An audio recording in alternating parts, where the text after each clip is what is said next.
अस्सलाम वालेकुम। हाँ जी दोस्तों, चेक कर लो जी, ये मैसी 240 है। मॉडल केड़ा दानी?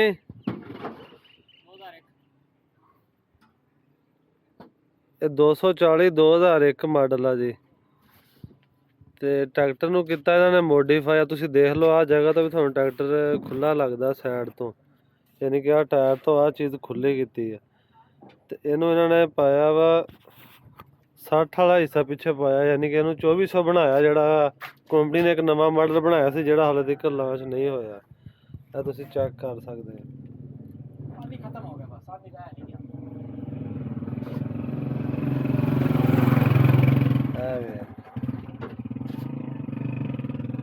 ਇਹ 60 ਵਾਲਾ ਹਿੱਸਾ ਜੀ, ਤੁਹਾਨੂੰ ਇਹਦੇ ਬਰਾਬਰ ਹੀ ਨਾਲ ਹੀ ਟਰੈਕਟਰ ਖੜਾ 60, ਤੁਹਾਨੂੰ ਉਹਦਾ ਵੀ ਦਿਖਾ ਦਿੰਨੇ ਆ ਕਿ ਉਹੀ ਚੀਜ਼ ਆ ਕਿ ਕੋਈ ਹੋਰ ਆ।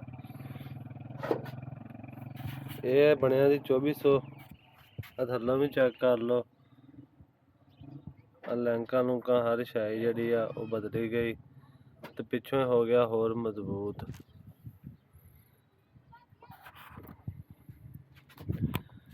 ਇਹ ਟਾਇਰ ਇਹਨੂੰ 12 ਦਾ ਹੀ ਆ, ਛੋਟੇ ਮੈਸੀ ਵਾਲੇ।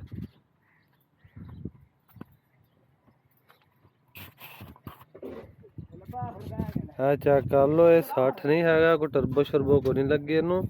ਇਹ 240 ਆ ਮੈਸੀ, ਛੋਟਾ ਮੈਸੀ 2001 ਮਾਡਲ।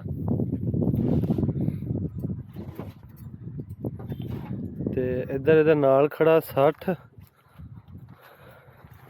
ਇਹ ਚੈੱਕ ਕਰ ਲਓ, ਇਹਨੂੰ ਟਰਬੋ ਸ਼ਰਬੋ ਲੱਗੀ ਆ ਤੇ ਵੱਡੇ ਟਾਇਰ ਆ 14 ਦੇ। ਤੇ ਇਹਦਾ ਵੀ ਹਿੱਸਾ ਦੇਖ ਲਓ।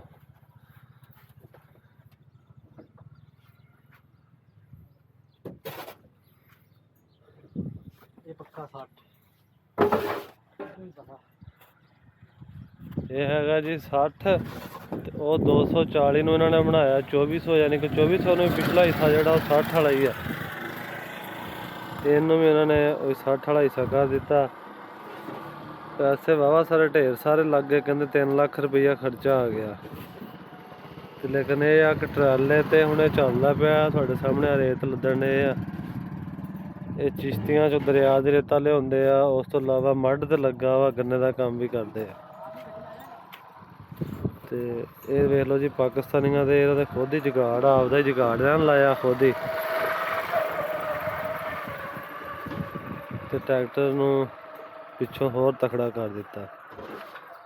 ਇਹਦਾ ਟੋਰਾ ਹੋਰ ਵੱਧ ਗਿਆ ਹੋਣਾ ਨਾ, ਟੋਰਾ ਵਗੈਰਾ